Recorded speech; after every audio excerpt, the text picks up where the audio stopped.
नमस्कार, जन media TV में आप सभी दर्शकों का बहुत बहुत स्वागत है। इस समय इस खास एपिसोड यूपी का बजट कितना फायदा कितना नुकसान में हमारे साथ भाजपा से अरविंद सिंह जी हैं, जो कि विधि प्रकोष्ठ उत्तर प्रदेश के संयोजक हैं और साथ ही साथ अधिवक्ता है हाई कोर्ट से। सर, आपका हमारे इस प्रोग्राम में बहुत बहुत स्वागत है। आपका बहुत बहुत धन्यवाद जी। सर, हम स्टार्टिंग में ये जानना चाहेंगे कि यूपी के बजट से पहले जो अभी एक मामला संज्ञान आया है, जिसमें पश्चिम बंगाल में जो चांसलर हैं, चांसलर के लिए एक बिल लाया गया और बिल में ये किया गया कि जो चीफ मिनिस्टर है उनको वहाँ पे चांसलर बनाया जाए। क्या फर्क पड़ेगा एजुकेशन में या पूरे राजनीतिक परिदृश्य में इसको देखें तो? देखिए, एजुकेशन में क्या फर्क पड़ेगा ये तो बाद में पता चलेगा, लेकिन किसी भी देश या प्रदेश की मूल चीजें होती हैं स्वास्थ्य और शिक्षा जी। उसमें अनावश्यक व्यवस्था जो बनी है हस्तक्षेप करके, जो संवैधानिक व्यवस्थाएं हैं वो जो ममता बनर्जी कर रही हैं, उसमें अनावश्यक हस्तक्षेप करके राज्यपाल एक संवैधानिक संस्था है जो संवैधानिक रूप से प्रदेश की प्रमुख होता है, उसमें हस्तक्षेप करके इस ढंग का मनमानीपूर्ण काम करना निहायत ही निंदनीय कार्य है। हम लोग इसकी निंदा करते हैं। अभी कुछ दिन पहले पता चला कि उन्होंने राज्यपाल की ट्वीट पे कोई टिप्पणी किया, राज्यपाल महोदय की ट्वीट को ब्लॉक कर दिया।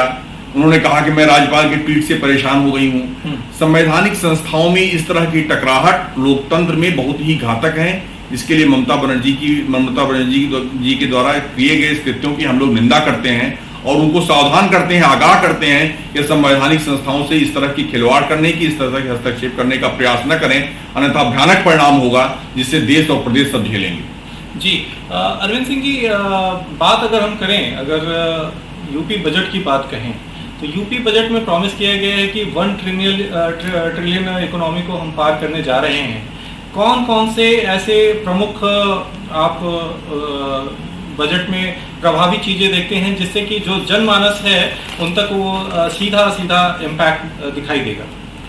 देखिए, ऐसा है, किसी भी कल्याणकारी राज्य की जी यह एक कल्याणकारी राज्य की कल्पना होती है कि हम समाज के सबसे कमजोर जी और अंतिम पायदान पे खड़े हुए व्यक्ति को मजबूत करने का प्रयास करें। किसी भी कल्याणकारी राज्य की कल्पना यही होती है, संकल्पना यही होती है जी। उस संकल्पना को पूरा करने के लिए हमारे माननीय मुख्यमंत्री योगी आदित्यनाथ जी पूरी और भारतीय जनता पार्टी की सरकार पूरी तरह से कृतसंकल्प है और करने का प्रयास कर रही है। इस बजट की सबसे बड़ी खासियत यह है कि इसमें से उज्ज्वला योजना है, ग्रामीण आवास योजना है, जो निश्चित रूप से समाज के एकदम नीचे के तबकों के लिए है। उसमें एक अच्छा खासा प्रावधान रखा गया है, कल्याणकारी बजट लाया गया है। यह बजट में बेरोजगारी की दर में बहुत उल्लेखनीय कमी आई है। पहले बजट में बेरोजगारी 18% था, इस बार 2.9% है। योगी सरकार जी का, भारतीय जनता पार्टी जी का यह संकल्प है कि पूरे परिवार में कम से कम एक व्यक्ति जरूर निश्चित रूप से उसको रोजगार देने का प्रयास करे। यह संकल्प लिया गया बजट में और उसको निश्चित रूप से जो हमारी भारतीय जनता पार्टी की सरकार संकल्प लेती है उसमें खड़ा उतरने का प्रयास करती है। सब समाज के जितने भी बेरोजगार समाज में हैं उससे बेरोजगारी कम होगी। परिवार के हर एक व्यक्ति को कम से कम अवश्य रोजगार मिले, ऐसा ही संकल्प इस भारतीय जनता पार्टी की सरकार ने इस बजट में लिया है। जी। अगर बात करें युवाओं की, तो युवाओं के लिए 2 करोड़ स्मार्टफोन की व्यवस्था करी गई है, कुछ टैब वगैरह भी बांटने की प्रोविजन किया गया। ये जो फ्रीबीज, मैं हमेशा से कहता आया हूँ कि जो फ्रीबीज है आपके बजट्स को कहीं ना कहीं निगेट करता है। तो ये जो निगेटिव जो फिस्कल डेफिसिट आएगा उसको कैसे आप मैनेज करेंगे? देखिए, युवाओं को एक आजकल सोशल मीडिया, इलेक्ट्रॉनिक मीडिया का जमाना है। तमाम सारे अभी हमारे युवा ऐसे हैं जो उसको अपने से मैनेज करने में सक्षम नहीं है। ऐसा नहीं है कि हमेशा की व्यवस्था है। धीरे धीरे हमारी सरकार जैसे रोजगार उत्पन्न करने की कोशिश कर रही है। हर परिवार से एक रोजगार होगा तो हो सकता है अगले बजट में स्वयं सक्षम हो जाए, ऐसा न करना पड़े। लेकिन उसके लिए आवश्यक है कि सोशल मीडिया, इलेक्ट्रॉनिक मीडिया और प्रिंट मीडिया से लोग जुड़े। इसके लिए आजकल ये आवश्यक है। तो जो नीडी लोग हैं, जिनको आवश्यकता नहीं है वो समाज की मुख्य धारा से जुड़ सकें, अपने आप में उनके अंदर कोई इंफीरियरिटी कॉन्फ्लिक्ट ना आ सके, इसलिए आवश्यक था देना। उसके लिए सरकार प्रयास कर रही है, दे रही है, और सरकार यह भी प्रयास कर रही है कि अगले बजट में या 1-2 साल के बाद वो खुद स्वावलंबी हो जाएंगे और देने का हमें प्रयास नहीं करना पड़ेगा, वो खुद स्वावलंबी रहेंगे। मोर और लेस आप ये फोकस कर रहे हैं कि जो स्वावलंबन है इसके लिए ये बेसिक पैकेज तैयार किया गया। बिल्कुल, ये स्वावलंबन के लिए तैयार है, ये कोई उनको स्थायी व्यवस्थाएं नहीं है ये, लेकिन ये मुख्य धारा से समाज में वो जुड़ के चल सकें और समाज के साथ कदम से कदम मिला के चल सकें, इसलिए आवश्यक है वो तत्काल जो है उनको ये व्यवस्थाएं उपलब्ध कराई जाए जिससे समाज की मुख्य धारा से जुड़ के चल सके। एक हमेशा से कसक रही है जब भी हम बजट की बात करते हैं, और जब ये चूंकि फर्स्ट बजट था दूसरे कार्यकाल में, कहा यह जाता है कि ये जो सांप्रदायिकता या हम ये कहें कि धर्म के आधार पे जिस तरह की राजनीति होती है, इसमें आपने जो है सो एक तरफ तो जो नए मस्जिद थे, मदरसे थे, उनके लिए आपने प्रावधान को बंद कर दिया है, दूसरी तरफ आपने एक प्रकोष्ठ बनाया है जिसमें जो संत महात्मा है उनके लिए आपने बजट में प्रावधान रखा है। इसको कैसे आप कहेंगे? देखिए, पहले तो मैं आपकी इस बात का खंडन करता हूं, हमारी सरकार कभी भी भेदभाव का काम नहीं करती। हाँ, ये जरूर है कि पिछली सरकारें जो पक्षपात का काम करती थी वो नहीं करती। अल्पसंख्यकों के लिए 1783 करोड़ रुपए बजट में प्रावधान किया गया है जिससे मदरसों का नवीनीकरण हो सके। हाँ, सरकार यह प्रयास हमारा जरूर करती है कि मदरसों का दुरुपयोग न हो, उनसे कोई ऐसी गतिविधियां न संचालित हो जो समाज के लिए घातक हो, इसलिए उनका नवीनीकरण करना आवश्यक है, उनको सुधारना आवश्यक है। 1783 करोड़ रुपए अल्पसंख्यकों के लिए इस बजट में प्रावधान किया गया है। बाकी जो उज्ज्वला योजना है या और तमाम सारी हमारे आवास योजना है, वो सबको समान रूप से प्राप्त है, उसमें कोई ये विभाजन नहीं है कि अल्पसंख्यक नहीं प्राप्त करेगा। जो भी गरीबी रेखा के नीचे हैं वो सब प्राप्त करेंगे। उसमें हमारी सरकार कोई इसमें भेदभाव का काम नहीं करती। रही बात पुजारियों के लिए, मंदिरों के लिए, तो पुजारी हमारे इस भारतीय समाज में एक रीढ़ है। जो पुराने पुजारी हैं, बुजुर्ग पुजारी हैं, उनको एक उचित व्यवस्था दी जाए, इस पे किसी को आपत्ति नहीं होनी चाहिए। जिसको और आवश्यकता होगी वही मांगेगा, उनको भी उपलब्ध कराई जाएगी। आज ये आवश्यकता महसूस हुई कि जो बुजुर्ग पुरानी पुजारी उनको दिया जाए, तो आज सरकार देने का प्रयास कर रही है। लेकिन ये कार्य सरकार हमारी बगैर किसी भेदभाव और बगैर किसी पूर्वाग्रह के करती है। सिर्फ इतना ही एक विशेष हुआ है कि संतुष्टिकरण का काम किसी का नहीं करती। विकास सबका होगा, सबका विकास होगा, सबका साथ होगा, लेकिन तुष्टिकरण किसी का नहीं होगा। जी अरविंद जी, एक महत्वपूर्ण चीज मैं और आपसे जानना चाहूंगा, इस बजट में सुरक्षा का प्रावधान किया गया है और सुरक्षा को नवीनीकरण के रूप में जरूर डाला गया है। उस पर आप थोड़ा सा इंगित करें कि किस तरह से सुरक्षा को लेके जो है सो ज्यादा कॉन्शियस है ये सरकार। देखिए, ऐसा है कि कल्याणकारी राज्य में एक तो हमने आपको पहले बताया कि एक तो समाज का जो नीचे तबके का व्यक्ति है, नीचे पैदान पे खड़ा व्यक्ति है, उसको मजबूत करना, और दूसरी बात समाज को सुरक्षित करना। ये दो बहुत ही महत्वपूर्ण बिंदु हैं। सरकार हमारी समाज को और समाज के सभी वर्गों को सुरक्षा देने के लिए कृत संकल्प है और उसका प्रयास कर रही है। सभी को सुरक्षा, सभी को स्वास्थ्य, सभी को शिक्षा सरकार देने के लिए कृत संकल्प है और दे रही है। आप चूंकि विधि प्रकोष्ठ से हैं, तो विधि प्रकोष्ठ में अधिवक्ताओं के लिए क्या कुछ बजट में प्रोविजन रखा गया है? नहीं, देखिए, ऐसा है कि सरकार हमारी अधिवक्ताओं के प्रति हमेशा जागरूक रही है।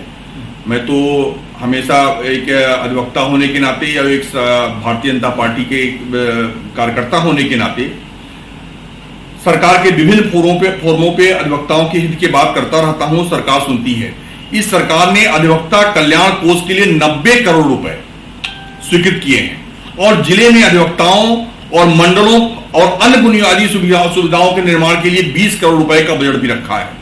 शुरुआती दौर में जो हमारे नए अधिवक्ता साथी प्रैक्टिस करते हैं, वो 3 वर्षों की जिनकी प्रैक्टिस है, उनको जो है बजट देने के लिए 10 करोड़ रुपए उनके लिए प्रावधान किया गया है।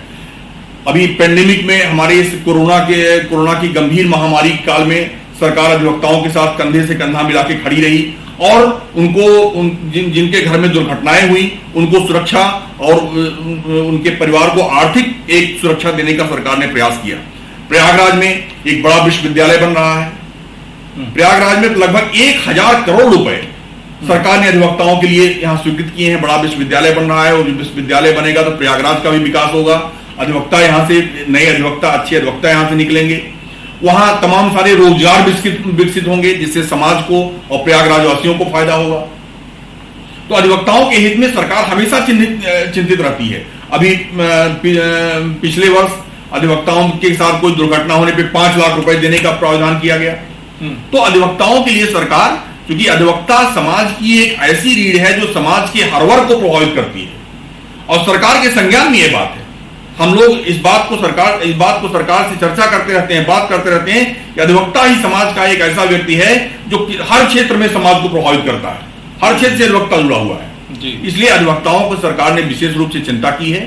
निश्चित रूप से आने वाले समय में सरकार का हमारे संकल्प है कि कोई भी अधिवक्ता टीन के नीचे, छप्पर के नीचे न रहे और उसको उचित बुनियादी सुविधाएं मिलती रहें। बाकी अधिवक्ता तो स्वयं में अपने आप में निर्माण करता है और निर्माण करेगा, लेकिन बुनियादी सुविधाओं से अधिवक्ता वंचित न रहे, स्वास्थ्य सुविधाओं से अधिवक्ता वंचित न रहे, इसके लिए हमारी सरकार संकल्पित है और उसके लिए प्रयास किया है। जाते जाते हमारे जो व्यूअर्स हैं उनके लिए क्या संदेश है? मेरा यह संदेश है कि यह भारतीय जनता पार्टी की सरकार माननीय मुख्यमंत्री योगी आदित्यनाथ जी के नेतृत्व में, माननीय प्रधानमंत्री जी के नेतृत्व में सबका साथ, सबका विकास, यह हमारा प्रयास, यह संकल्प लेके समाज के निचले पायदान के व्यक्ति को, खड़े हुए व्यक्ति को समाज के मूल धारा में लाने का प्रयास कर रही है।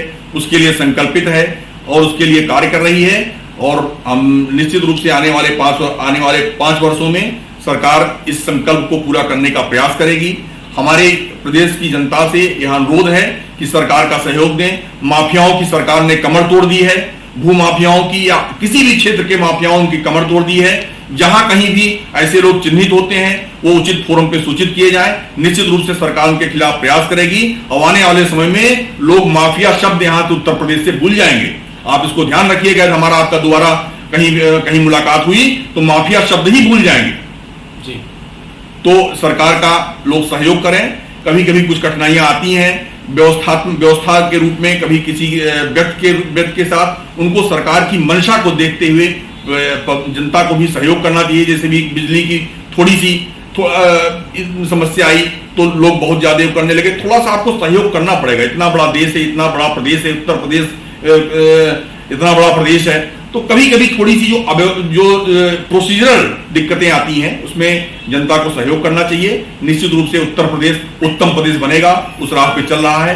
मेरी बहुत बहुत शुभकामनाएं हैं आपको और प्रदेश की जनता को कि हमारे योगी आदित्यनाथ जी के नेतृत्व में सरकार अच्छा काम करेगी। बहुत धन्यवाद जी। बने हुए थे अरविंद सिंह जी, जिन्होंने चेतावनी दिया बंगाल सरकार को और साथ में ही यूपी का जो बजट था उसके ऊपर उन्होंने अपने विचार रखे और बताया कि कैसे यूपी का जो बजट है वो आम जनता तक, जो निचले पायदान का व्यक्ति है वहां तक पहुंचने में सक्षम है और सबका साथ सबका विकास के साथ ही का नारा बुलंद करते हुए भाजपा जो है सो आम जनता के साथ रहेगी। मैं नेक्स्ट एपिसोड में फिर मुलाकात करूंगा। मैं अपने साथी सतीश जी के साथ। बहुत बहुत धन्यवाद। जन मीडिया टीवी।